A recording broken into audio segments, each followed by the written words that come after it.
Welcome back to the Deep Dive. Today we're opening up something a bit different, almost like architectural plans, you could say, but not for a building. These are plans for a rebuilt life. Our source material looks at the 8-year mental health recovery journey of Kenyan civil engineer Reuben Juma Onunga. This follows his bipolar diagnosis and a really profound, grandiose psychotic episode, which sort of peaked around 2017. Now, our mission here in this deep dive, it's important. We're not looking for, a miracle story or just sensational anecdotes. We're actually looking for a manual. Reuben's very detailed notes give us this framework. He calls it Hope with Logistics. It's this quite rigorous strategy. It blends medical science, his personal faith, and critically, the very precise architectural mindset of an engineer. So we're going to unpack the exact structure he engineered to achieve what he now calls stress-light success. Yeah, and what stands out immediately, I think, for you, the listener, is how that engineer's mindset became, well, the ultimate recovery tool. He had to shift his whole view. It wasn't about recovery as this painful struggle against himself. It became an act of really rigorous stewardship. It's like if his brain was a system that had temporarily failed, the solution wasn't just therapy. It was applying professional design principles. We're talking buffers, redundancy, clear structure, even maintenance schedules, applying all that to his emotional life, to his daily caliber. That's a really fascinating frame. Life is a design problem. And wow, to grasp the scope of that challenge, we have to start at the beginning, don't we? Reuben described that feeling of the crisis back in 2017 with such, intensity. He called it an untethered clarity that can turn into a burning wind. That's quite a phrase. And the grandiosity. He said it felt like standing on a balcony above time. So this wasn't just confusion. It was this overwhelming, almost magnificent internal reality he had to reckon with. Let's unpack that initial storm a bit more. Internally, Reuben described it as feeling like excellence breaking open. Like he was suddenly completely optimized. His thoughts, he wrote, had wings, then engines, then fireworks. You can almost see why a high-achieving person might mistake that acceleration for some kind of genius, right? Oh, absolutely. That's the trap, isn't it? That internal feeling of magnificence. But that's exactly why the external perspective, what loved ones observed, was so critical. They saw the chaos that he couldn't perceive from the inside. They saw the external signs, things like sentences that just sprinted way ahead of the conversation, eyes that wouldn't blink, and this sudden generosity that emptied pockets and calendars without consent, just completely impulsive. His mind was moving so fast, he said he literally scattered my attention like seed on concrete. So the diagnosis of bipolar, when it arrived, it named that devastating gap between internal feeling and external reality. He called it a complicated mercy. A complicated mercy. That phrase really captures it, that relief of having a name, but also the shock of the label itself. And that led straight to the first really foundational decision he had to make: acceptance over shame. It sounds simple, maybe, but how did he actually implement that structurally? He noted that stigma thrives on vagueness. Clarity is its antidote. Right, so he had to get brutally precise. Shame wants to blur everything, make the storm his whole identity. You are bipolar. Clarity forces the distinction. I have bipolar. It's a condition, not the person. And the practical tool he used here was something he called confession without self-hatred. The goal was simply to tell the truth. This is what happened, this is the diagnosis, without adding cruelty, without beating himself up over it. Okay, but what does that look like day to day? I mean, I think we all struggle sometimes separating a symptom or a struggle from our identity. What tangible action did confession without self-hatred actually involve for him? It meant being really specific about the symptoms, not making these big generalizations about his character. So he could say, I'm struggling with racing thoughts today, which is specific and manageable, instead of spiraling into, I am a failure or I'm fundamentally broken. This let him hold on to his core identity, father, engineer, respected person, while treating the symptom as a verifiable, nameable thing that needed management. Like you said, a design problem. It required triage, not self-flagellation. And this links directly to the practical side of repairing trust, right? With people he might have hurt or confused during the episode, he realized recovery is about sharing scars rather than open wounds. That's insightful. But the most profound thing here, I think, is that repairing trust wasn't about some grand, tearful apology tour. It was, as he put it, calendar-based. Exactly. We often think trust needs this huge emotional outpouring, but the crisis had eroded trust in his reliability. That was the core issue. So the cure had to be verifiable. It had to be repeatable, quantifiable even. The logistics, the sheer consistency, proved the sincerity of the hope far more than words could. He wasn't just relying on feelings changing. He was providing actual proof of stability through quiet, reliable action, just showing up on time with ordinary reliability. day after day. He was literally building the trust back one properly executed meeting, one protected morning at a time. The logistics really did supersede the apology. That quiet logistical proof. Maintaining that over 8 years sounds incredibly demanding. So let's move to the 3 core anchors he set up between 2017 and 2025. The things that provided that long-term stability. The first one, and maybe the most countercultural for a professional, was this commitment to slowness on purpose. Yes. And this is where his engineering philosophy really meshes beautifully with his personal healing journey. His core thesis was that pace is moral. Think about that. The speed we choose, he argued, it becomes a theology of human worth. If you constantly push yourself beyond your limits, you're basically preaching implicitly that you're some kind of inexhaustible machine. But when you intentionally choose rhythm, choose a sustainable pace, you're preaching something different. You're saying, I'm a human being who requires rest and limits. Okay, but let's get real for a second. In a high-pressure professional world, preaching pace is moral. Well, it sounds like a recipe for getting sidelined, doesn't it? How did he actually implement this stress-light success without, sacrificing his career as a civil engineer? That's the brilliance of the design aspect. It wasn't really about working less, necessarily. It was about working smarter with very deliberately structured buffers. His practical changes included things like the 50-minute meeting rule. You end meetings 10 minutes early.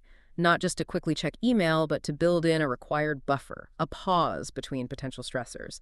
And he fiercely protected his mornings for what he called craft, that deep, focused technical work, because that's when he knew he was most effective and, crucially, least likely to slip into that chaotic, scattered, multitasking state. That focus on work triage sounds key. We all get pulled into tasks that just drain us. What was his test? The engineer's litmus test for deciding what stayed and what had to go. He had 2 questions for basically every task and commitment. Did it matter? Was it truly important? And could I repeat it without injury? Anything that failed that 2-part test was either let go of entirely or, at the very least, rigorously renegotiated. And this led to one of his most memorable lines, especially for high achievers. A win that steals tomorrow is a loan at a cruel interest rate. That principle alone, honestly, regardless of any diagnosis, is a roadmap for sustainable performance for anyone. You stop chasing those wins that end up costing you more financially or emotionally than they actually deliver in peace or long-term value. That's powerful. Okay, let's shift to the second anchor, the body. Specifically food as quiet medicine. He realized his body was keeping score, keeping this ledger that he simply couldn't ignore anymore. This led to what he called the plant-based reset. Right. The body became another structural component he had to actively maintain, just like the foundation of a building. And it wasn't about some trendy, super restrictive diet. It was actually a grounding return to simple, stable, traditional Kenyan foods.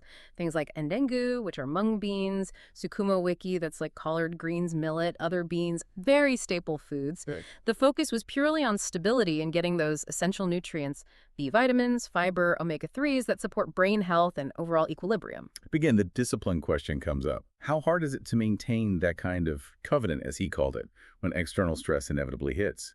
It's so easy to just revert back to comfort foods or kind of chaotic eating patterns under pressure. Well, that's precisely where the covenant idea becomes so important. He don't frame it as dieting, which often feels like deprivation. He viewed it as upholding an oath, a promise, with his own body.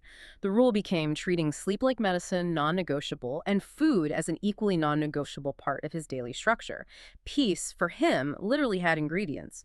It required the discipline, yes, but it was the discipline to consistently choose simple, grounding sustenance over those high-energy, potentially destabilizing foods, especially during times of increased workload or stress.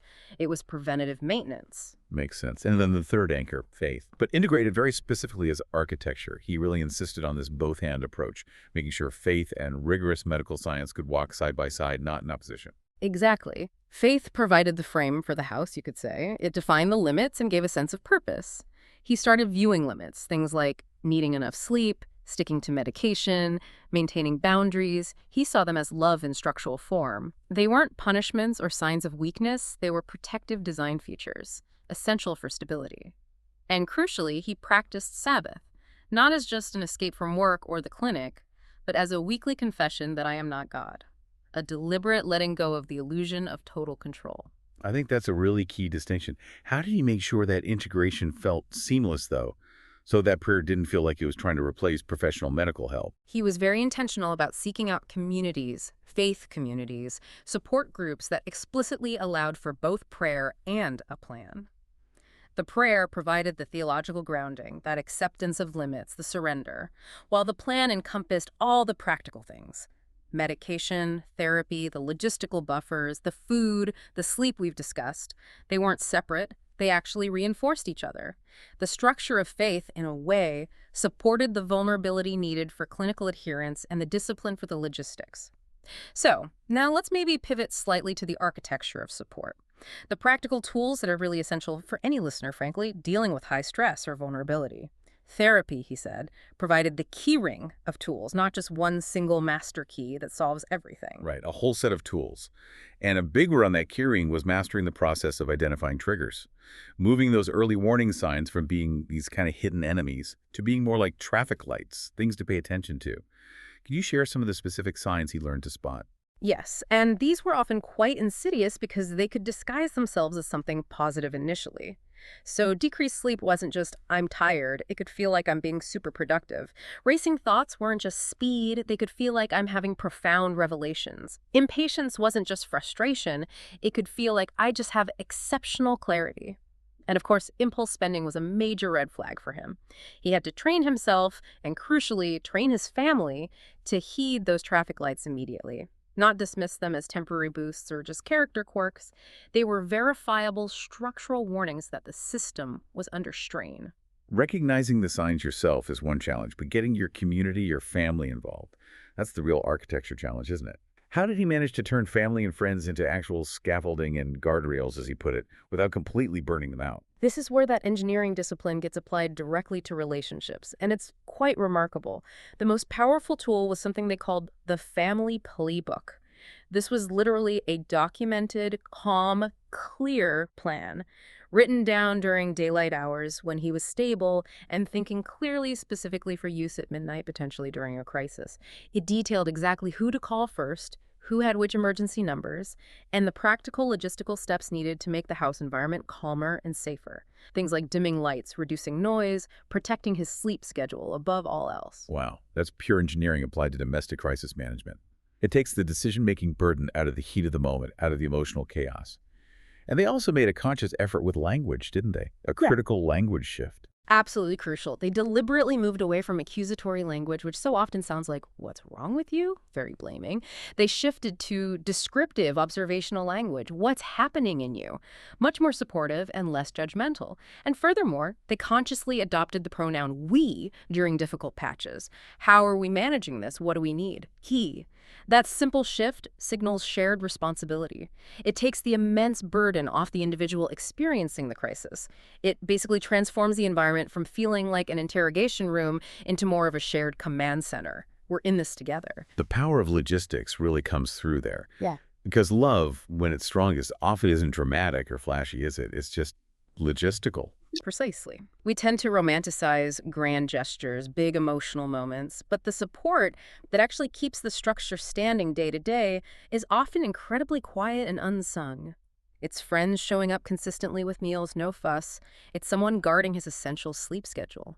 It's quietly making sure communication lines with the clinical team are open. That practical, reliable presence, that's the ultimate redundancy in the system he built. And this whole incredible commitment, building this structure, not just for his own private survival, but for public service, it culminated in 2025. That's when Reuben decided to step forward, to come out, as he put it, as a mental health ambassador. And it wasn't about seeking spectacle, was it? It was about service, using his very methodical, logistical story to help multiply what he called rooms that heal across different settings, churches, workplaces, schools. He basically traded his private survival story for a public template. And he did it very ethically, always sticking to that principle of sharing scars rather than open wounds, protecting himself and others. His goal was clearly that every person in the audience, whether they shared his specific diagnosis or not, would leave with methods, with a template for action, not just with a fascinating, maybe slightly dramatic anecdote. He offered hope, yes, but crucially, he offered the logistics to make that hope durable and practical. So, to really bring it all together, the central lesson from Ingen, Reuben Onunga's 8-year journey seems to be that healing is fundamentally and arrangement. Hmm. It's that constant, quiet, diligent work of arranging your days, your work, your relationships around what keeps you functional, keeps you human, keeps you well. It's not about achieving some state of being perfect or even finding a permanent cure. It's about being faithful to the structure you've designed. The plant-based reset, the 50-minute meeting rule, the Sabbath practice, the family playbook, all those pieces working together. Exactly. When you strip away the specifics of the diagnosis, what you're left with is a pretty universal toolkit for high performance and sustainability. The key logistics really boil down to acceptance of reality, choosing a sustainable pace, grounding meals, predictable support structures, and that rigorous redesign of work so that success doesn't automatically mean injury down the line. Which leaves us with a final provocative thought for you, the listener, building directly on this idea of service and structure. Reuben noted that policy is kindness that survives the meeting. I love that.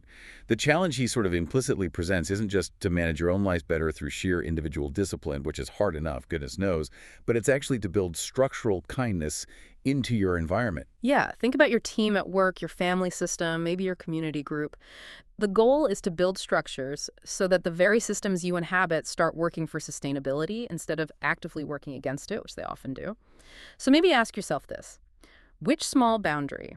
It could be something like instituting that 50-minute meeting rule for your team, or maybe just fiercely protecting one morning a week for deep craft, your own or others. Which small boundary, if you actually made it into a non-negotiable, maybe even documented policy? Which one would protect your pace and well-being or your team's starting this week? Build that policy. Make that kindness survive the meeting, as Reuben says, and watch how that small structural faithfulness can compound into a much more durable, sustainable structure for everyone. Until next time, keep diving deep and building wisely.